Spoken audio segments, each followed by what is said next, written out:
We have log 9x plus log 9(3) equals 1. The moment we see two logs with the same base, it should hit us being like we can probably put them together, right?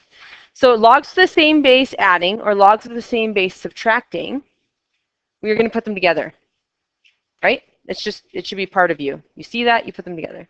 That's why I said if they don't have a base to put a 10 on them, so that you maybe spot that.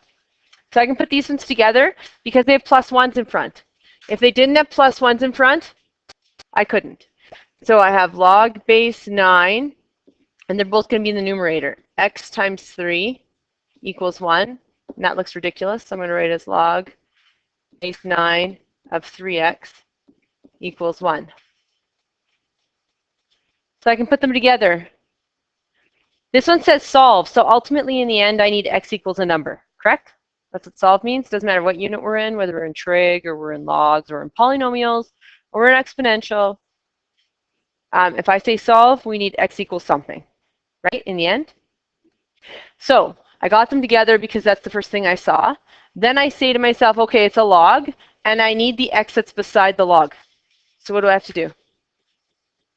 Change it to exponential. If you don't know the variable in the base or you don't know the variable beside the log, you have to change to exponential. That's what you have to do, okay? And ultimately, we're trying to get that 3x. So we're going to get 9 to the exponent 1 equals 3x. How can I get x by itself now? 5 by 3. When solving, you always have to check for extraneous roots. With logs, you can't have a negative value beside a log. So in your calculator, type log -2. Just in your main screen, type log -2. What's it say? Non-real answer. Type log of 0.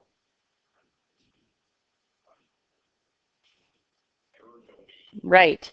Because a log, remember if you drew a log out, your asymptote is on the 0, and unless it's been reflected, it's all on this side, isn't it? So any x negative or at 0 doesn't exist. Correct? So to check for extraneous roots, you can always just check by plugging it back into the logs. And when you check, you always plug into the typed equation, nothing you've touched, because you may not turn everything into gold that you touch. It may be garbage. So we always have to check it into the original. So if I check it into here, I have a 3 beside a log. That's fine, right? We agree? Okay, you can also check with your calculator. Why can we check this with our calculator into y1, y2? What's the stipulations in order to check a solving equation into our calculator? Has to have one, what? One variable, and it has to have an equal sign. Does this have one variable and an equal sign? So y1, y2, go.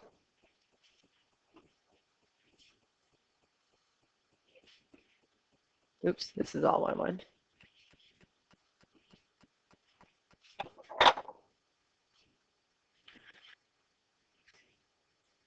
So remember, if you don't have the calculator that you have the log base function, you're going to have to type it in as a fraction. And if you don't know what I'm talking about, you need to come in and ask.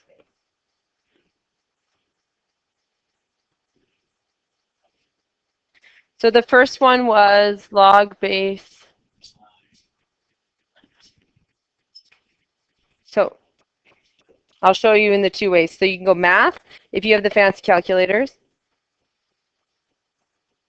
Pick log base. Log base 9 of, what was it? 3x. And then if you don't, and then plus, if you don't have the fancy calculator, so you can type it in like that if you use the fancy calculators.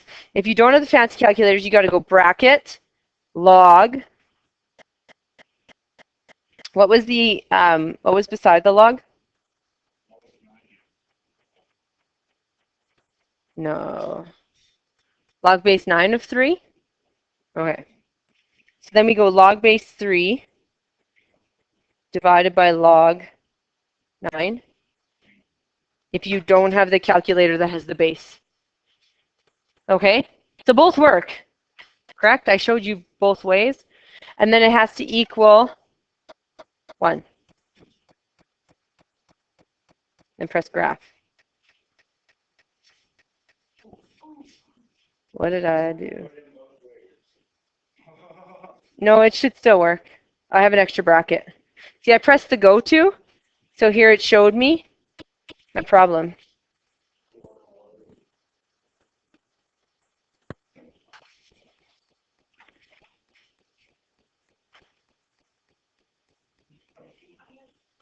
So it has one answer. Second, trace, 5. Can I get on to?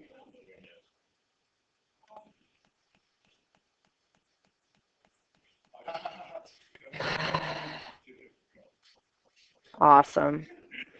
Is this the actual equation? It's 9 base. You guys didn't tell me the right equation. It's 9 base x, not 3x. There's no 3 on this one? Thanks. Oh, sorry, I just combined them already. No. Sorry, yeah. The typed equation. We always put it into the typed equation. But it still worked. Yeah. But you touched it. So what if you made a mistake in it? But I didn't make a mistake. You did. No, you made me make a mistake. All you.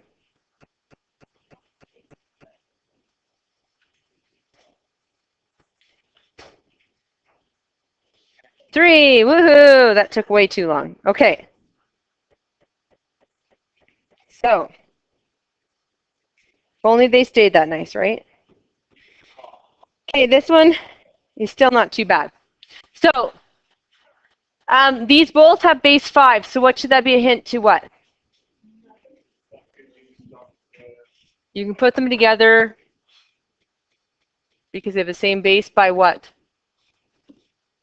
Doing what with them? Multiplying. X plus 1 times x minus 3 equals 1.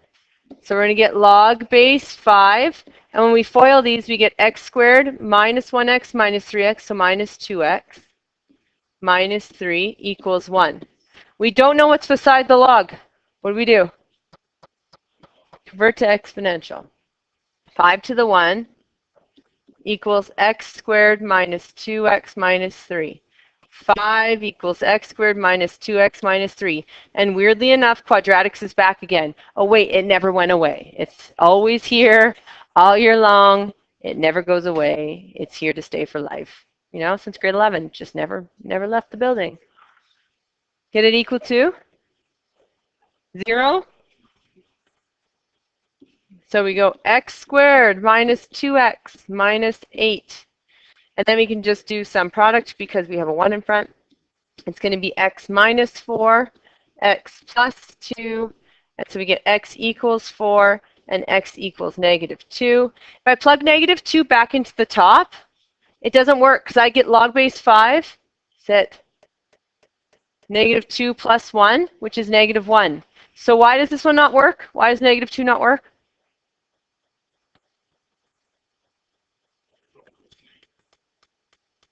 Because why? Negatives don't, sometimes the negatives could work. These domains are different than the last one. This one has an x plus 1 beside it. It's moved 1 to the left. So the graph is actually 1 to the left, is it not?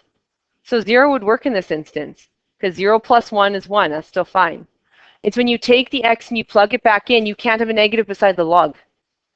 So if I take the negative 2 and I plug it back in here, I get log base 5 of negative 1. Can I do that? No. If I take the 4 and I plug it in here, I get log base 5 of 4 plus 1, which is 5, so that's good. And log base 5 of 4 minus 3, which is 1, so that's good. It has to work. When you plug it back in beside the log, you need to get a positive number.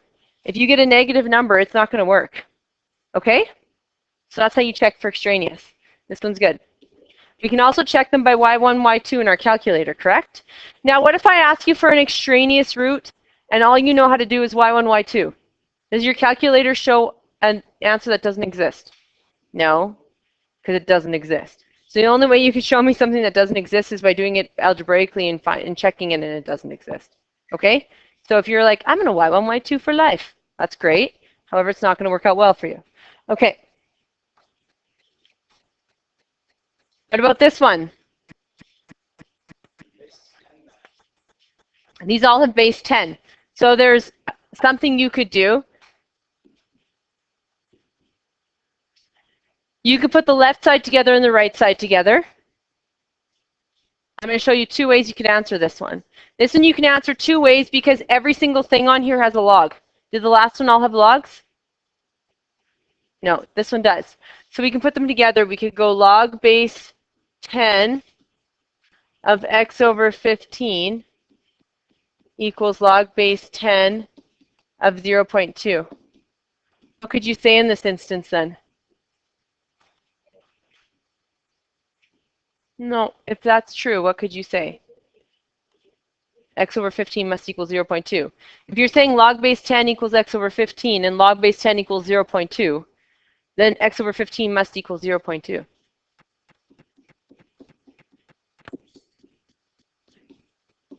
Multiply by 15.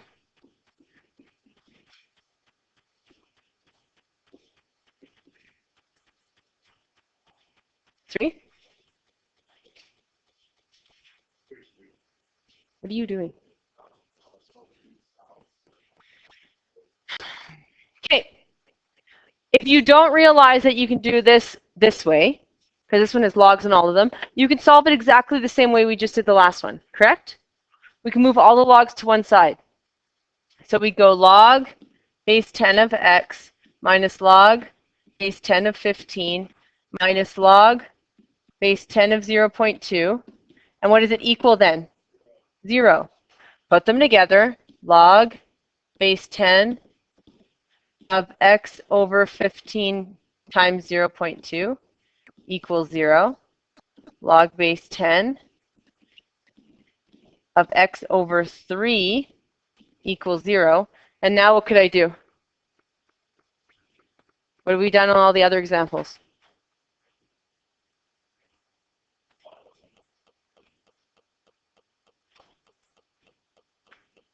You don't know what's beside the convert to exponential. 10 to the 0 equals x over 3. What's anything to the power of 0? Equals x over 3.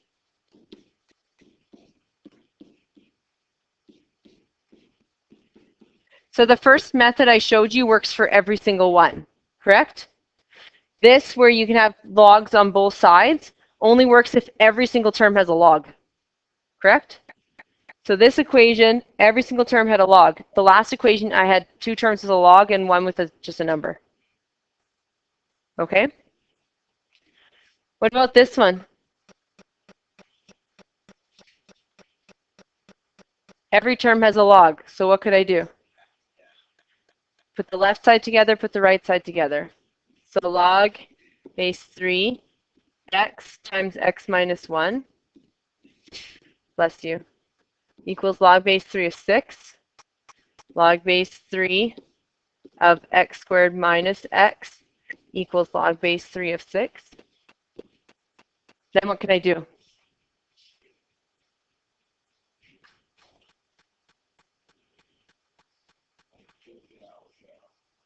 X squared minus x equals 6. And the reason why that is true is because if this is log base 3 equals this, or log base 3 of this equals log base 3 of this, then the two little thises must equal. So now I have x squared minus x minus 6 equals 0. And I can do product sum, x minus 3, x plus 2. X equals 3, x equals negative 2. Don't always just assume the negative doesn't work. You need to plug it in and see. Sometimes the positives don't work. So I take the 3, I plug it in, log base 3 of 3 in here. And then if I plug in 3 into this one, I get log base 3 of 3 minus 1, which is 2. So that's good, right? Take the negative 2, log base 3 of negative 2 when I fill it in for this x. Does that work? No. So it's extraneous. How else could I check? By 1 by 2.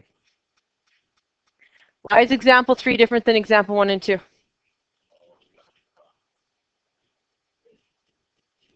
There's a 2 in front. So we need to get rid of that 2. How can we move that 2? No, dividing by 2 is not going to be helpful. Put it to the exponent. So we get log x squared equals log 3 plus log 27. What can I do now? Because they all have logs, I can get the left side together and the right side together, correct? So I get log x squared equals log 3 times 27, which is log x squared equals log 81. X squared equals 81. Then I need to take the square root. When I take the square root, what happens? That's right. So x equals positive 9, x equals negative 9. What do I always have to remember to do? Check. So I have to plug it back into the original. And when I plug in 9, it works. When I plug in negative 9, it doesn't work.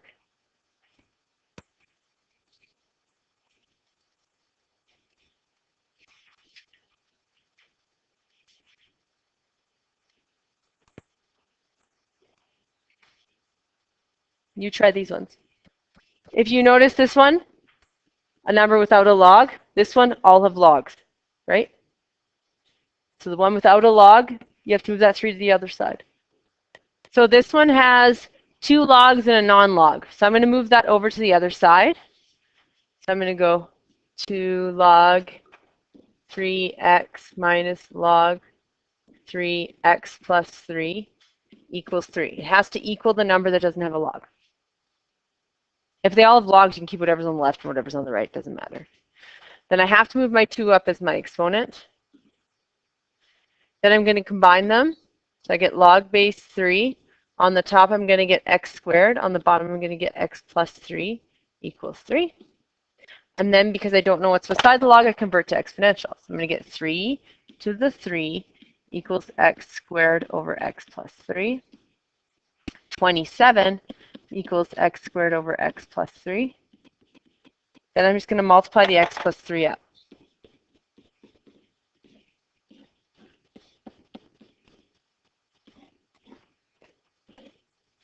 So I'm going to get 27x plus 81 equals x squared. So x squared equals, oops, I'm going to move the 27 and the 81 over. X squared minus 27x minus 81 equals 0. And what's it going to be? Give you 81? It doesn't factor, right? So how do we get it by algebraically? Can't factor, what do you have to use? Quadratic formula.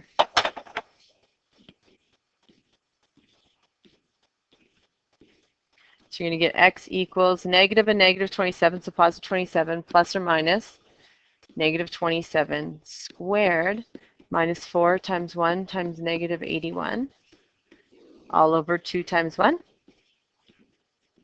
So x equals 27 plus or minus some large number. What do we get?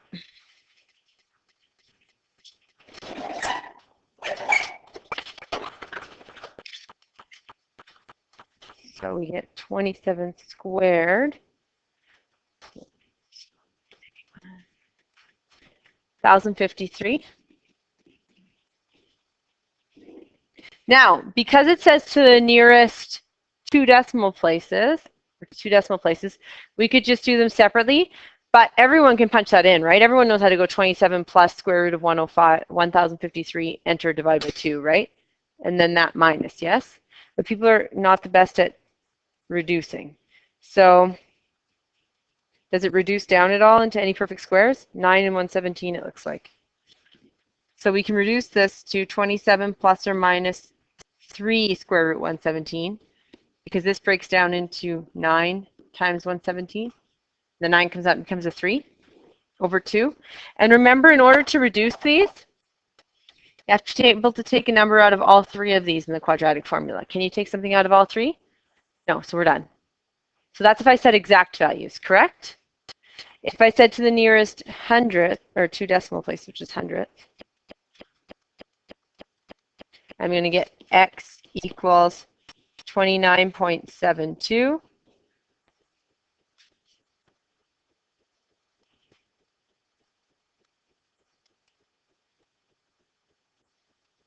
and negative 2.72. That one doesn't work. No, wait, does negative 2.72 work? Nope. So it's only the one. Okay, then this one, I'm going to get log base 4 of x plus 1 over 2x minus 3. Now, if you really are not the greatest with the division, you could have just added the log base 4, 2x minus 3 over, and then done them as addition, correct? Then you wouldn't have fractions. So we could have just added this over to this side, and then it would be a plus sign, but it doesn't matter. So log base 4 of 8. And so we're going to get x plus 1 over 2x minus 3 equals 8. Multiply the 2x minus 3 up.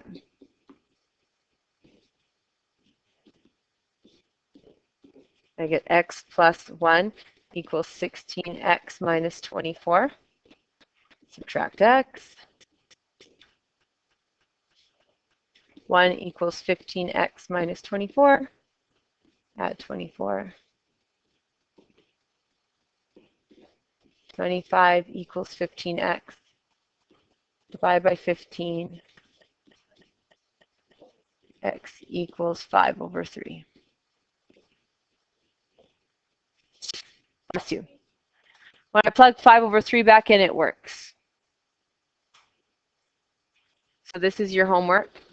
The beginning of class tomorrow, we're going to learn a word problem and then review. So I'm going to have you work on that, and I'm also going to post your hand in so you can work through it. If you don't get through the whole hand in, that's fine. We're going to go through it tomorrow anyways, but it would be best if you can work through it to see what you do know and what you don't know. So that's what I would work on too. So do a few of these so that you know how to do them. These also include the exponentials from yesterday, right? Make sure you can do them.